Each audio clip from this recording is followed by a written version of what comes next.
you might as well be in different leagues, not conferences, different leagues. What do you like about the Tigers?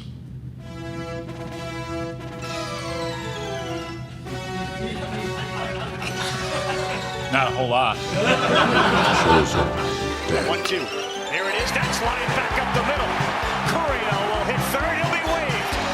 Sykes' throw is cut off.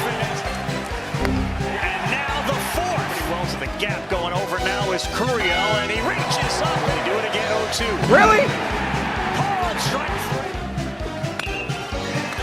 Popped up, playable, right field. Brown.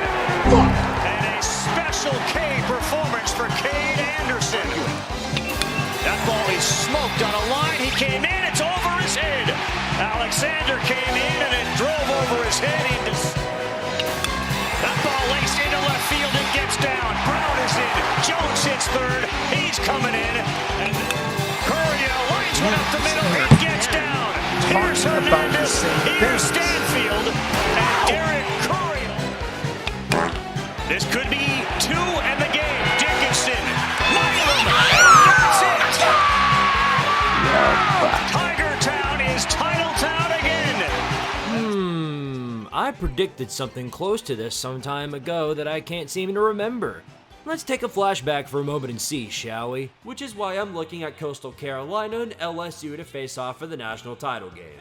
A real David versus Goliath classic here, which I'm sure everyone will get the desired result they've always been wanting. If not, then fear not, because football's only 12 weeks away, where more suffering is due for just about everyone. Yep, that's what I thought. Not only did I predict that Coastal and LSU would be the two teams to meet here, but I went the extra mile and predicted the less than ideal result. I got this from experience after all, so while this is the first time I'm right about anything, I'll go ahead and take my victory lap. Coastal had a great run, a 26-game winning streak that continued through the tournament and the World Series, but I knew what most already understood. Even the greatest Cinderella stories pale in comparison to the pure bullshit of the different leagues principle. The SEC haters' hearts just got a little darker on this day, and who can blame them? After the SEC lost their grip on football because of the Big Ten, they needed to take over another sport in its place. Kevin Schnell, despite his overwhelming power, has nothing he can draw up against the script. Look at what happened the moment he tried to reject it.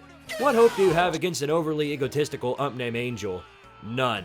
Look at what the MLB has turned into because of Angel Hernandez. I don't support AI taking over jobs in any capacity, but shit like this makes me give it a second thought. Cause it's led to two different things. LSU winning yet another title in baseball, and it's also led to the placenta brains taking to Twitter in an act of outrage screaming about SEC bias that doesn't exist. Your own conference being ass plays no part in the SEC's dominance. It just wrecks yourself. Speaking of which, the Sun Belt was an absolute mess this season, so it doesn't really shock me all that much that despite playing above their pay grade, the result would come down to this. Just like the ump, you flopped at a critical moment. The fire never got hot, and you Shanta steered into the abyss. To the LSU armada of unlikable coaches, no less. It's an external factor that they hold dear for some reason.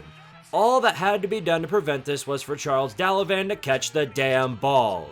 Blame him in Arkansas while I do like Angel did to you and tell you to get out! 6 damn years of this hoopla. You say SEC bias and I say Cajun sparkle. It's what they've been baptized in and it won't help them once football rolls around. Burger King will definitely attest to that.